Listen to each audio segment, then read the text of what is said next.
Hello and welcome to a very special episode of the Bechdel Theatre podcast. I am one half of your host. I am Pippa. Beth currently isn't here right now. And this is our Edinburgh Fringe Festival 2017 episode. I'm so excited to bring you guys this episode. I've wanted to do an Edinburgh Fringe episode for so long. That's partly why we started this podcast.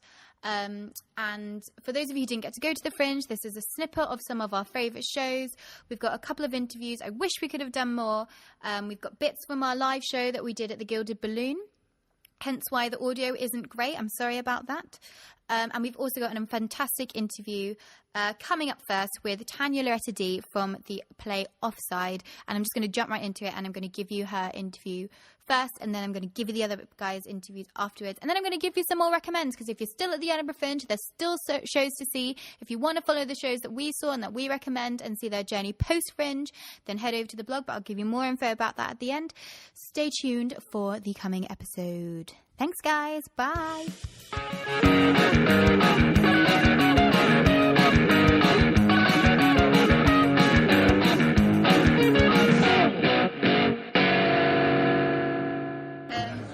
Tanya, thank you very much for joining us. Thank you. We are currently in a hotel lobby. Mm-hmm. It's very swish. Beautiful. It's not like most of the Fringe bars. Yeah, no, it's lovely. It's lovely. Lonely American Fringe. So, for all of our listeners, could you tell us a bit about who you are and why you're at the Fringe? Okay. So, as you know, my name is Tanya Loretta D. I'm at the Fringe because I am performing in a play called Offside. Offside is written by two amazing spoken word artists, Sabrina Mahfouz and Holly McNeish. Yeah! What a team! Yeah, gorgeous ladies. team. Yeah, they're beautiful. So I myself am an actress, a spoken word artist, and yeah, it's a privilege being here. I love it. I'm having so much fun, and yeah, what a privilege to be doing a Sabrina Mahfouz and Holly McNeish play. So yeah, it's awesome. Yeah. And what's the play about? So the play is about two young women, Keely and Mickey, and they are currently at a time in their lives when they are trying to get onto the England team. They're trying to make it to get a spot onto the England team. So the play reflects on their struggles to get on the team and also reflects on their historical, inspirational heroes or heroines, or however you want to say it. And they are Emma Clark and Lily Parr, who were two women that lived and were real people, and that is their inspiration. So that is what the play is about. Yeah, it's lovely. So we saw a work in progress version of the play last year. Oh, no, only in March. It feels I know, like yeah, it was ages ago. So much has happened. But since yeah, then. in March and it's a very at different Wow play. Festival. Yeah. So what's changed since then? Because you've been on tour before coming to Edinburgh. Yep. So how has the play developed? Okay, so I think when you saw it at Wow, it was right at the beginning, very early stages of development. Since then, many things have changed. So first, the structure of the play itself has changed. I think when you saw it,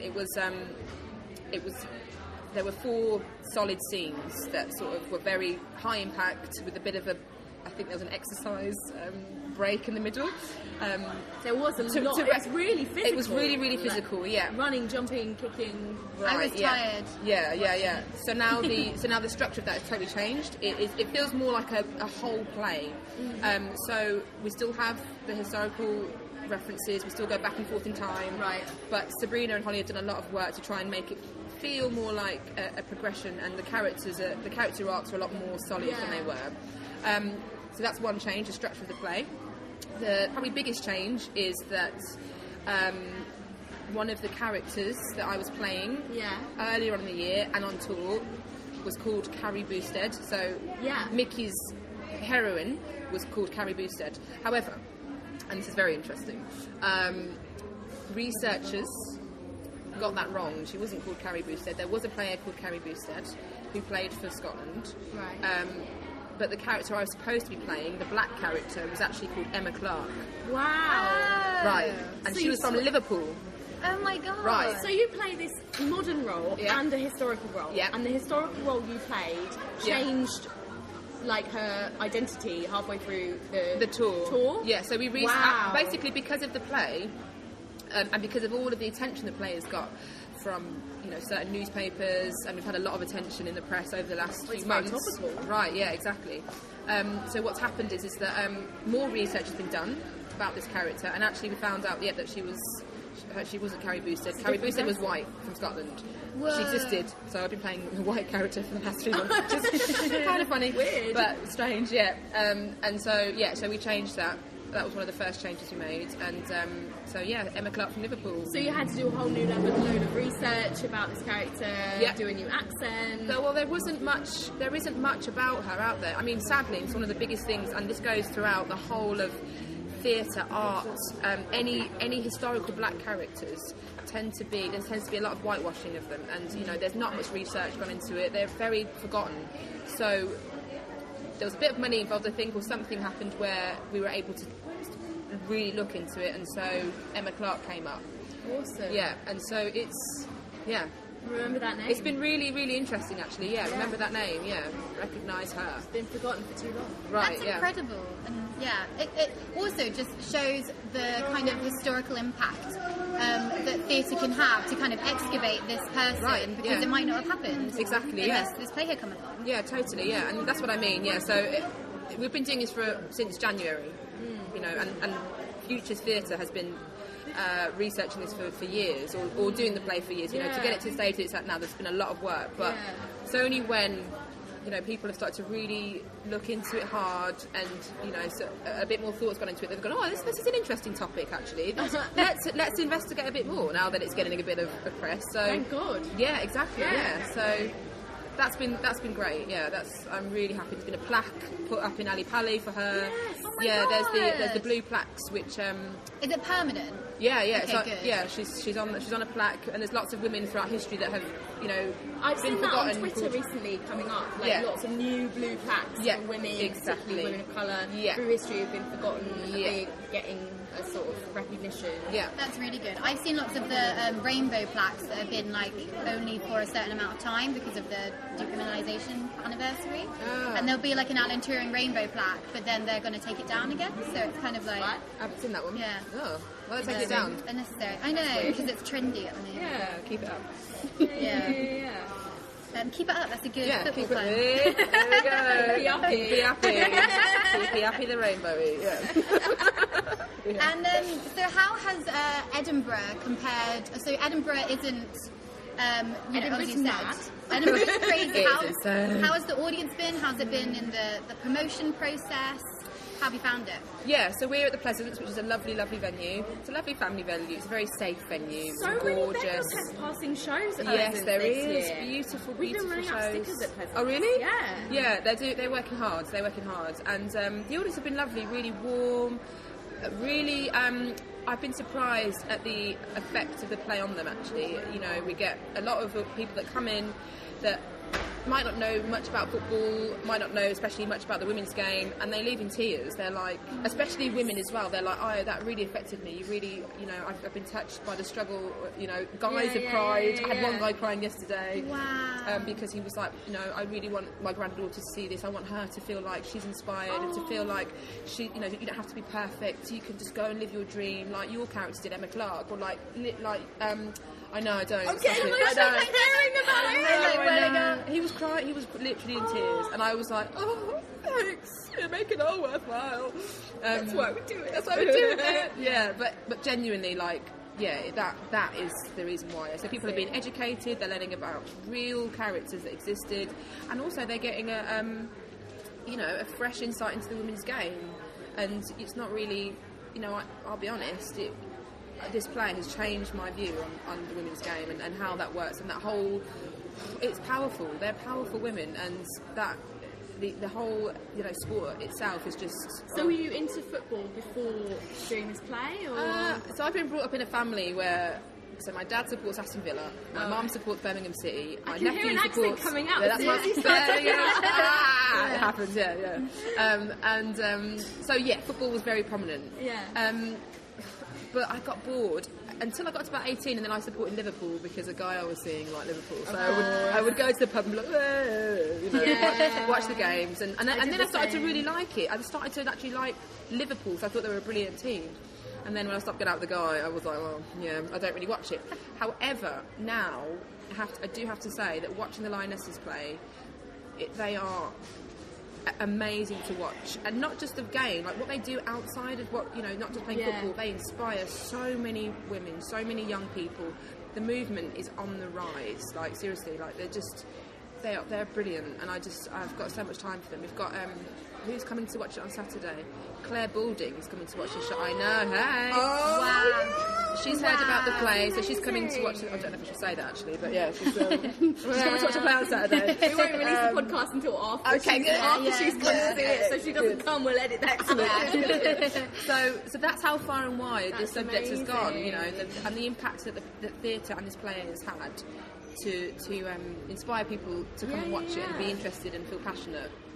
It's true and really moving. So yeah. I've got to mention, because we had them as our guests at Bechdel Testing Life, Equality FC, which is the Lewis local football club, the women's team, who are the first team ever in the English National League, Football League, whatever it's called. I'm not a huge football person, but I've been to see Lewis a few times because my dad and my sister are massive supporters, and they're the first ever team to pay their women's team the same as the men's team, this year. Wow, that's phenomenal. I just think that's incredible. And actually, it's one of the biggest questions we've had a few Q&As, and I can guarantee at the end of somewhere along the line in every Q&A, there'll be someone that says, when do you think it will be time for women to get paid just as much as men, or equal Tell them pay? Next time. Well, in Go Lewis. and see the Rooks. Yeah. Go and see Lewis. Yeah. Their tiny little ground, the dripping pan. Oh, lovely. The dripping so pan. now that they've done that, then, do you think that they will...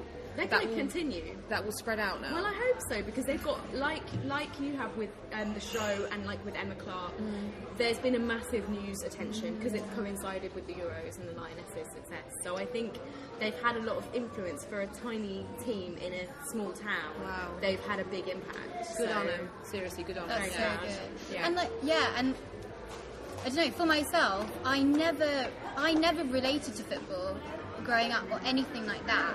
And that's why I loved seeing the snippets that we saw of Offside, because I don't know, even though I went to an all-girls school, we didn't play football. Yeah, I did too. We didn't play football, we played netball. So it was like I never got to relate to it. But my girlfriend is really into football, and she's been getting me to watch all the women's games, because I'm like, maybe I'll like it if there's women playing, and obviously I do. You just root for the women, and she was telling me, because I don't know anything about it, and she was saying all this stuff like, oh yeah, the women all have other careers, they'll have other jobs because football doesn't pay for it. And it's like part of my association with football is like the ludicrousness of the money that the male footballers get paid and all that kind of stuff, and that how it's broadcast and all that, and all of that just isn't the same for the women. And so now I'm getting really political in my passion. Well, and we should be, and this is sport. And it's football, and there are many other jobs where this is the case as well, isn't it? Let's keep it real. Like we are still underpaid in many areas of work. It's not theatre.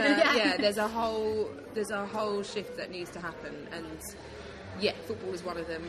Many jobs as well, But it is insane when you see it on TV. Like I think Wayne Rooney gets, I can't remember how much it is a week, and that is a yearly wage for one of the women. Yeah, so a week is his. Yeah. That's a week of his pay is an annual pay for a woman. Exactly. Oh it's like crazy. It is crazy. Yeah. Horrible. Very sad. It's crazy. And also the game the other day. Oh, I can't remember who it was now. But when the goalie broke her leg and continued on, carried on playing, and I was like, oh no, she hurt herself. It's fine. She carried on playing for a bit, and then it's like we found out the next day she'd actually broken her leg. And you're just like, she just persevered on. It was like the Lionesses game. Yeah, and it was like, if it was the men, they would have faked it. Yeah, they would have been faked it. They would have been crying in the corner. Yeah, so the tenacity of women in the game is what I find so inspiring. Yeah, and the crowds full of women, full of passionate. I don't know. It looks joyful being at a women's game. I'm not hating on the men's game, but. My director Caroline told me. I asked her. I said, "What's it like when you go to a women's game?" And she went, "Oh, it's lovely. There's no like evil chants, or it's very uplifting and inspirational, and it's just a completely different atmosphere. It's not the same." Do you think you will be a fan and a follower of football, having done Offside? I am going to follow the Lionesses. Yeah, 100%. Yeah. No, Yeah, because as a movement in itself, it's just, I find that fascinating. Yes, it's a great sport. They are brilliant athletes, really good sports people. But just something else going on in the background as well. There's another movement and another subtext which I like and I want to be a part of. So yeah, I will support and I'll keep watching for sure. Yeah. That's awesome. Yeah, cool. I feel the same. Like, you know, getting involved in watching it and following it from now and seeing your play. I'm going to be like, paying attention. Keep it up, keep fit. Yeah. And so, is there anything else that you've heard about or that you've seen at the Fringe so far that you might recommend? Yes. So I've watched 2 plays so far. So one of them is Man Watching. Oh yeah. Yeah, I saw that at Summer Hall. That was amazing. So they get a guy to read a script that is written by a woman. An anonymous woman. An anonymous so no woman. one knows who this woman is. There is a Twitter. Whatever the hell she was. There's a Twitter called I Wrote Man Watching. So she's the Twitter person. Really? So you can see. Oh my god, I really want to know. Is it the same woman? It's the same. Yeah. They use the same script. Yeah. Okay. And they read, and the man reads it, and I found that fascinating because he did very well. He kept his calm, he kept his cool. You could sense at times he was quite awkward. Yeah. So it's a different performer every time, and it's always a male stand-up comedian. Yeah.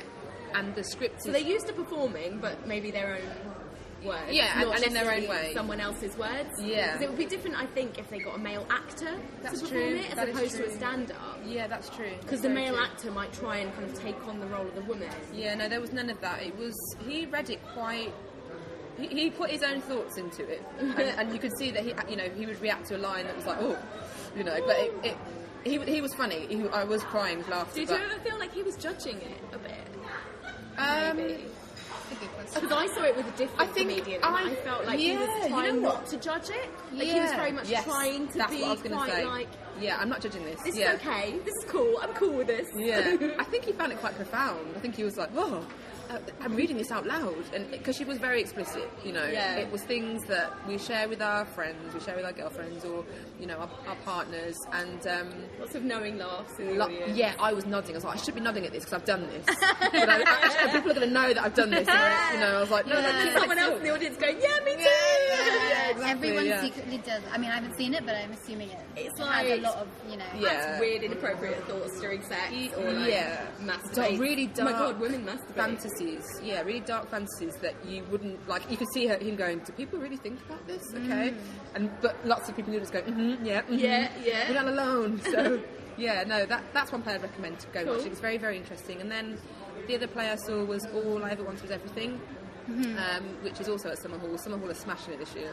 Yeah, really. Yeah, that's top venues. Brilliant, moving musical piece about parents who have passed away and their children, what they do behind, and how that affects their lives.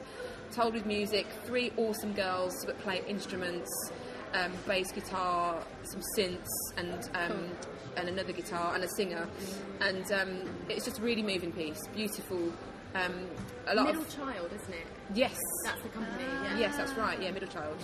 And I think they won the stage award as well. Yeah. It is brilliant. So those 2 plays I'd recommend. I also want to see Salt. I want to see Pike Street. I want to see Dust. There's a lot of, I keep saying the word profound, and it is quite intense. Lots of really good theatre this year. Solo women, solo shows, smashing it out the ballpark. So I want to try. I'm going to see those, and there's so much to see this year. See some comedy as well. I saw London Hughes. Oh my god, I loved her. She was just about to say go and see London Hughes. I could tell. I saw her last night. She's wicked. My face hurts so much. Funny. She is funny. Oh my gosh, the bit. I mean, I don't want to give too much away, but yeah, she. Yeah, I think she made someone sit on her face. Yeah. Okay, yeah, that bit, and the bit where she rides him and gets her bum out. I was in pain because I was laughing so much. Smashed it. She's really a funny girl. The day we saw her, she didn't have a huge audience, and I'm just like, she needs full that crowd. Yeah, we had that yesterday too, but she still did it. She still pulled it. She pulled it. She did it. She made. I was crying. Yeah, I was absolutely. crying. That is a good script she wrote, and a great subject. you know, Love and the 90s interesting because references. but interesting as well because she's obviously a black comedian performing to a majority white audience, and yet not being offensive. We get it. It was like it wasn't, and I'm mixed race, so I found it really interesting watching everyone, and just people loved her. She was brilliant, really, really awesome. Yeah, so good on her. Yeah, she wove kind of like her ideas of, you know, her experiences of race and being black into the storyline so well. She did. That it was just we had quite a mixed audience in terms of ages. We did too. No, she was really honest and really. It was funny, really funny. And she can dance. I know. Oh my god. Her Beyonce moves. My god. I would so love to watch her again. Actually. Yeah. Even though I know it, because it's, you know, even though I know everything that's happens in the show. Yeah, but I'm going to keep an eye out and go and see like whatever show she has next and catch anything with her on it. A friend of ours we saw the poster and thought, oh, she looks cool. We might go and see that. Yeah. And our friend who's younger went, oh, I used to watch her on kids' TV, and we were like. Yeah, with Angelica. No, with the dog. Yeah, that was it. Yeah. Like, oh, what are we going to see? Some kids' TV show, like, and it was not like that. No, it was not kids' TV. It was hilarious.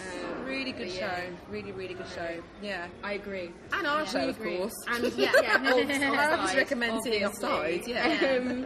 The other thing we always ask all of our guests on this podcast is #feministfaves. So this can be anything from film, TV, books, to an individual in your life, who's inspired you to be like the woman you are today in a sort of feministy way. Yeah. No pressure. No. But it's really easy because I just love this book so much, and I love the writer. I love Alice Walker, and I love The Colour Purple. And I love the film, and I love the book, and for me that character Celie, she's been through, you know, I watched that since when I was 8 years old, the first time I saw it, and I thought I want to carry that fight with me, no matter what life throws at you. You go for it, you push through it, and you fight, especially as a woman, all the stuff she had to go through, and you know, we're still doing it, we're still fighting, and we're still, you know, it's a different type of struggle, but we do as women have to fight so many things. I mean, even I'm going to say it, even doing this play, you know, I wear my kit to go and flyer. So yesterday I was out flyering, and you know, there were guys like looking at my legs and saying, oh, you know, love you, nice shorts, look at that butt, and all this stuff, and I'll kick your butt. Yeah, right. Oh my God. I mean, that's a small thing. That's a really small thing about the fight. You know, there's women all over the world that are struggling in some way.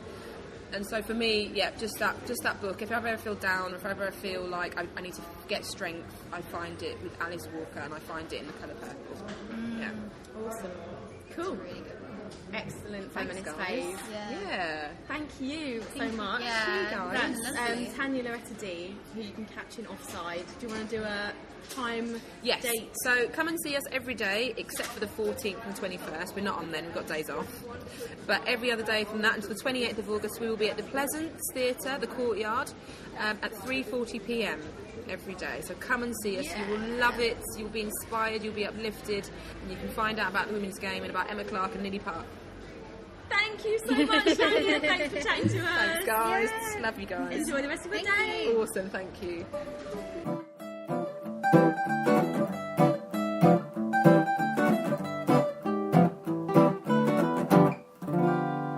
The incredible Tanya Loretta D. I love her so much. I'm so glad that we got to interview her. I thank her so much from the bottom of my heart. Please go follow her on social media. She is at Tanya Loretta D on Twitter. She's amazing. Please go see Offside. We are hoping that it will continue further post Fringe, but if you're at the Fringe, please go see it if you can get tickets. Up next we have 2 interviews from the live slot that we did at the Gilded Balloon with funny women.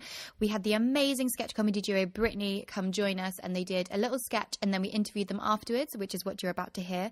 And then following that we had Rebecca Humphries from the show Prom Queen. So I really hope you guys enjoy, and take it away to Brittany.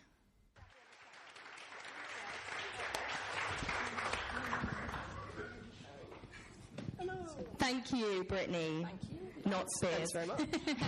If only. Actually, that's the first thing I want to ask you about. Brittany, in John, is it some kind of, is it sexy thing? Or is it kinky, Brittany and John? So absolutely not at all. I do absolutely see how it sounds that way. But it's Ellen. Maybe a mistake. Yeah. No, so our sketch comedy double act is now called Brittany because of the show that we did last year. Maybe you should take the lead on explaining that one. And the show that we did last year was called Brittany, and it was about a brain tumour that I had last year, which we lovingly named Brittany, because of the phrase, if Britney Spears can get through 2007, you can get through anything. It's a good name for a brain tumour. The best, I'd say. So we wrote a show, a comedy narrative sketch show about our experience with my brain tumour, because Ellen moved in with me when we were going through all of it, and then we did well with it last year, and so we came back this year called Brittany, with a show called John, so we didn't realise that Brittany in John doesn't sound as innocent as sounds great it to is. me. It's very innocent. It's so innocent. The visual is superb. Could you tell us a bit about who John is? Yes, absolutely. John, so the reason our show this year is called John is because 5 years ago, when Charly and I were 18, we went to America and filmed quite a pretentious documentary called In Search of John Hancock, where we travelled across the USA meeting American men named John Hancock and interviewing them about their lives. Yeah. It's quite weird. Because John Hancock is one of the names of the founding fathers. Did you say that? No, I don't think I did. Okay, well, he's one of the founding fathers, so we were like, oh, well, obviously it's an incredibly famous American name, but it isn't anymore. And yeah. So people in America, rather than just, like, put your signature there, they say, put your John Hancock there. So we were like, we're being very, very clever. Identity, like, this is so clever of us. Yeah. We'll go and find men named John So Hancock. how did you find out about him in the first place? Were you just Googling? Google. I think also we knew that our plans hadn't worked out as not used to one of these bad boys. Our plans hadn't really worked out as we'd hoped they would when we finished school, and so we had some time on our hands, and we were like, we got to have a plan now. We need to have a purpose. We need to be really impressive, and we were saying we wanted to make a documentary, obviously having no experience, and about what we can find on Google. Yeah. I mean, you've made a film before, though, right, hadn't you? I was in student film club, so I knew my way around the camera. You've got to see the show to get that reference. So you've got this kind of special style of comedy, which you say you've written a narrative show that's true to your life. So you've written this show that's about filming a documentary. Last year it was a show about the brain tumour, but it's interwoven with these really distinctive comedy sketches that look like they come out of a sketch show, a conventional sketch show. How did you think about weaving those two art forms together? Because obviously it's part comedy. Is it comedy? Is it theatre? Yes, good question. It Yes to sort both. of happened. Yes to both. It sort of happened by accident with last year's show, in that every time Charly went to a consultation, I didn't tend to actually go in. I was just sort of chilling in the waiting room, drinking a lot of coffees. Chocolates. Specifically. Love them. And she would come out and I'd be like, how was that consultation? And she'd try and explain it to me. And the way that she would explain it was then sort of the basis for how we wrote our show last year. She one time came out and was like, imagine Hagrid telling Harry he's a wit, that's how surreal it feels. So we were like, amazing, Hagrid should tell Harry he has a brain tumour. Ellen was like, this is such good material. Say that again, I'm jotting this down. It's like I'm worried for my life. My pain. But it does make for a really distinctive kind of surreal feel to the comedy. It makes it very different. And in a good way. I think also because if we were just telling a story about something that happened to us or something that we tried to do, we would be playing ourselves the whole time, and I think you'd get very, very bored of that quickly, or hopefully not very bored, but you'd be like, all right, guys, we get it. You're charming. And so we... They are incredibly charming. Go and see the show. Yeah, so sketches.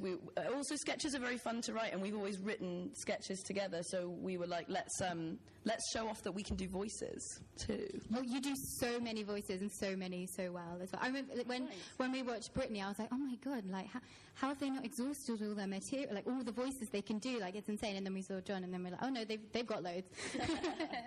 Lots of Americans in this one. Yeah, that's very true. I was going to ask a bit actually about you guys' your friendship interwoven as well, and you kind of have such like a great chemistry, and it works so well for the kind of shows that you're making. How long have you guys been friends? We have been friends nearly 10 years. Nearly our 10-year anniversary of Best And your anniversary next year. And Charly wants to go to Hawaii. Which we absolutely cannot afford. Make a show about it. Maybe we'll crowdfund. Nah, no. Arts Council to Hawaii. I think that's probably a shoe-in. Yeah. Research on our next show. Let's try it. And how do you find like working together as friends? I mean, it seems to have come quite easy to you guys, but Do you ever fight? It's really fun. We haven't actually thought really at all about the shows, about other things. Oh, dirty laundry Oh my God, gossip. we don't. We often it's a case of the most important thing to both of us is that there's an even spread of one person playing the straight man and one or woman, and not straight in the sense of sexuality, guys. So straight like one's funny, one's not. okay. How do I navigate my way out of this one? But one person being the funny one person being the plot device. We want to make sure it's always even, so that either we don't get bored or one gets known as the funny one. So actually, as obnoxious as it sounds, most of our fights are like, are you in it as much as I am, or am I in it as much as you are? We just want it to Is be it that even. kind of politeness fight? No, you have this. You have that role. You Very passive aggressive. Very, very passive aggressive. I'll pay for this. Someone will be stirring tea like really forcefully, like, no, you do that one, Ellen. That's fine. Yeah. Someone. I like the running joke because we were wondering about how to bill you as Charly and Ellen or Ellen and Charly. Actually, that's reminded me. You've got the inevitable double act French and Saunders comparison. Yes, we do. We did get that, which was very nice. Who's French and who's Saunders? Firstly, can I just say it's a modern day, they said, which makes me feel like French and Saunders are like somehow not modern day anymore, which is a bit weird. Not that I don't love the comparison. Who would be French and who would be Saunders? I guess. Hair colour-wise, obviously you're Dawn. Because that's some of the woman's identity. Sorry, I said it. I think you're short with dark hair. You have to be Dawn. You're Dawn. I think maybe to be either one is a huge honour. So hopefully that we are both of them at all times, and they can no longer be themselves. I had a friend who was in a comedy double act, and they wrote to French and Saunders to say, somebody said we're the new French and Saunders, so can you to contribute some funds to our tour? And French and Saunders wrote back and said, congratulations on your tour, but we're not ready to give up yet, and they taped 50p to the letter. That's amazing. So good. Let's ask them for money. I think you're a whole different thing, but they might give you 50p if you write to them. I'd love be that. worth it, worth the price of a stamp. Yeah. True. Keep it. So where can people see your show? Can you plug for us? 6:30 at Bedlam Theatre. Just round the corner from here, actually. It's really close. And we're 2 for 1 most evenings, guys. So bring a friend, bring a date. Bring your BFF. Bring your BFF. Bring your BFF. Bring your French or Saunders. And get yourself a half-price ticket to a very lovely show. We recommend it. Cool. Highly recommended. Thank you very much for coming, Brittany, and sharing your story. Thank you.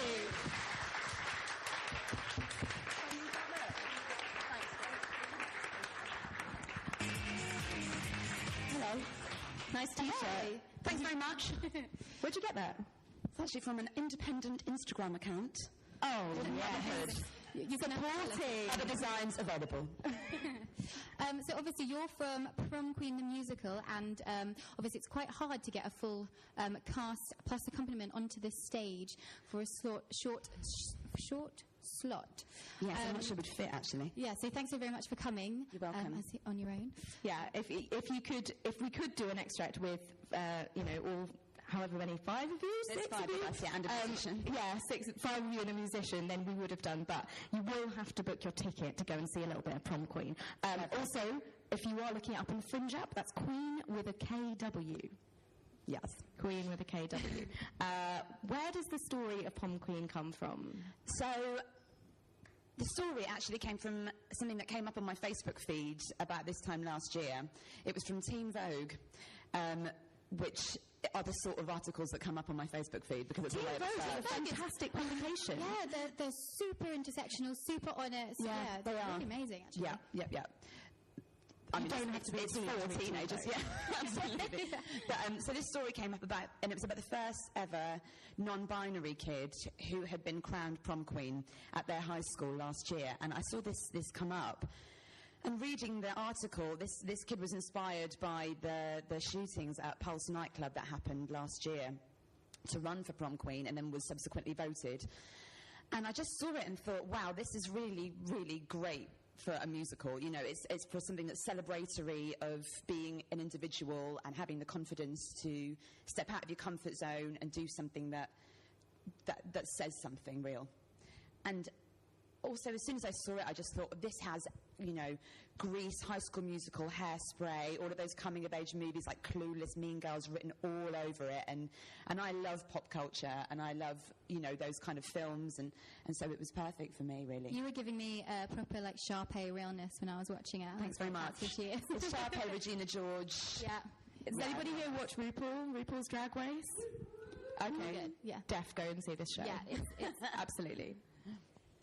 So musicals, what Grease? Yeah, we've got stuff absolutely shoehorned in everywhere. I mean, I love a musical. It's a huge guilty pleasure of mine, and I've never been in one before because I'm not really good enough to be in one. So I wrote my own, and now I am. Was it that you were not good enough, or that just, you know? I think it probably was, actually. I think it probably was. I've got to own it. I'm not going to politicise but it's fine, because I'm absolutely in one now. But there's references from Grease, Hairspray, High School Musical, Mean Girls, Little Shop of Horrors, Clueless. There's a bit of Les Mis in there, actually. I that we've segued in for no particular reason other than it's fabulous. But it is all original music. It is, yes. So how did you go about writing that? Are you a musician as well? I did musical comedy. So in 2014, I did a stand-up show here in Edinburgh, and it was about Disney, and it went very well, and people loved it. And I guess that after that point, I'm also an actress, so after that point, it was a choice between going on tour and sort of pursuing that path and carrying on acting, and I started getting offered some interesting work, so I put it on the back burner. But Joe, who composed the music for the show, and I had always wanted to write a musical for more people than just me and make it a bit more high-tech, I suppose. But we never had the time or the money to do that, because paying people to be in a show that I've written is something that's very important to me, to get people involved who are talented and are professionals, and paying them a proper wage, you know, not taking the piss, really. So that's quite a novelty in this industry. Well, we wanted to just make sure that it was the right time for us to be able to do that and not take advantage of people who, you know, have families and lives, and I guess. So it took us 3 years to make the money to do that and to have the inspiration to do that, and so now's the right time, I guess. Well, it really shows it, like in the play, that it's gone through, the musical, that it's gone through a long development place, because I know it was at Vault Festival last year. It was this year, actually. It was February just gone. Yeah, we did an R&D at the Vault Festival just to sort of see if people liked it and were interested at all, and they were. So here we are. And did you get, because I think there's a story about a group of people coming to see the show who identified with the character in the show. Oh, yeah. Yes, that's right. Oh, yeah, it was just amazing. So when we did it at Volt, we had a group called, I don't know if anyone's familiar with them, but they're called Mosaic. And we didn't know who on earth they were. So we just saw these kids who were about 15 to 18 coming into the theatre. And we were a bit nervous because we thought, oh God, you know, are they going to get it? Are they going to enjoy it? Because it's pretty cheeky, let's say. And they had a youth group leader with them, and we give everyone glitter before the show starts, just to sort of get everyone involved and to make everyone feel, you know, fabulous. Fabulous, yeah, I quite. So fabulous. And all started. Good. And all part of the same, you know, all part of the same room, really. So we're all together. And these kids didn't want it. They were like, no, we're fine. And we thought, oh, okay, right, are you the right people to be seeing this? And then their youth group leader said, I will. And then obviously they all just went, actually, yeah, I will. I will. So we gave them all glitter, and they were quite quiet to begin with, and then they sort of became a bit more involved as the show went on. And by the end, they were just screaming and going crazy and living their lives. And we found out afterwards, they came up to us. They're from a group called Mosaic in London, who are part of the LGBTQI community, whose parents find it difficult to deal with the identity of their kids. So they go to this youth group and where they can, find solace and like-minded people, and their leader had found out about the show and brought them along, and they just loved it, and so we've sort of been in association with them ever since, really. They supported us through our previews, and we raised a lot of money for them too. Wow. Yeah, it was amazing. I was going to say, there's probably kind of work there. I was going to ask you about kind of the future of your show, but it sounds like you could probably run some workshops and kind of like... That's absolutely what we're going to do. So we're going to Harlow Arts Centre after this, have been really supportive of us, and they have an LGBTQI community there, but it's not really supported, and it's not really, I guess, not really a part of, of the community. So we're going to go and do some workshops at the theatre there. I mean, it's interesting to talk about the show in LGBTQI terms because it isn't an LGBTQI show, I must say. It's a show that has that strain running through it because that's what the central character protagonist is about. And that's because there are all these movies like Mean Girls, Clueless, all of this stuff that's really about some middle-class white girl and her problems. And I guess that, that is, relevant, and that is obviously, hugely marketable. And I'm a middle-class white girl who has problems, so I totally relate to that. I mean, but there was no shows that had a non-binary or centralised queer character that wasn't just playing sassy best friend or one of those things. So or like a sad story, or sad. It's really uplifting the show, and so the show is actually primarily about anyone that has felt different. Especially growing up at high school, or anyone that's felt as though they didn't know themselves or still don't know themselves. So that's what the show's about. And the fact that they're non-binary, we've been very careful to make that just a fact. Bless you. So you have lots of different actors playing the non-binary central character. Yeah, we do. We have 2 girls and 2 boys playing Matthew, who's the name of the character, and we interchange between the people, which is a theatrical device that we just sort of decided to give a go, but people really get on board with it, and actually it makes total sense to have 2 girls and 2 boys playing a character that's non-binary that doesn't know which gender they identify with. So yeah, when is it he or is it they then?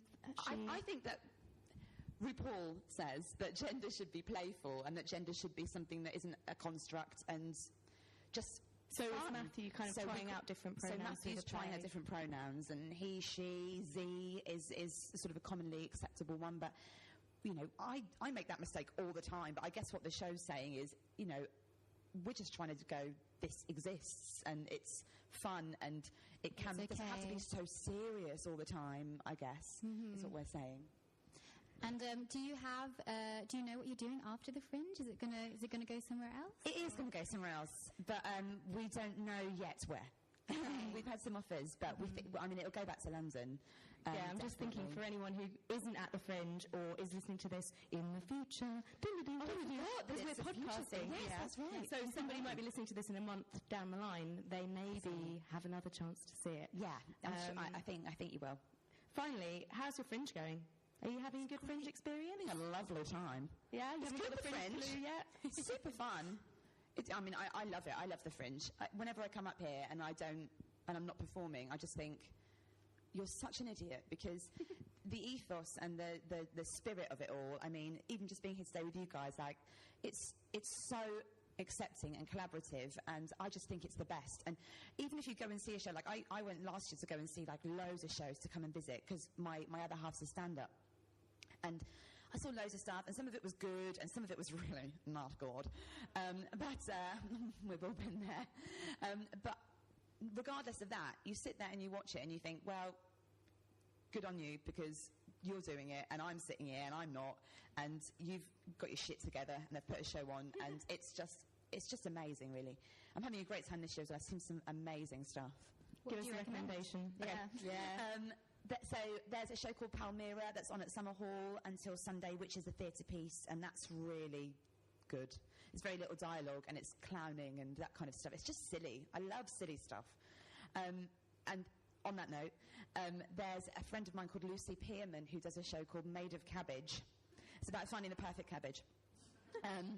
She's a lunatic, but she's very good. And she's on at 12:30 every day at the Monkey Barrel, and she's totally free as well, so you should go and see her. Her name's Lucy Pearman. Great recommendations.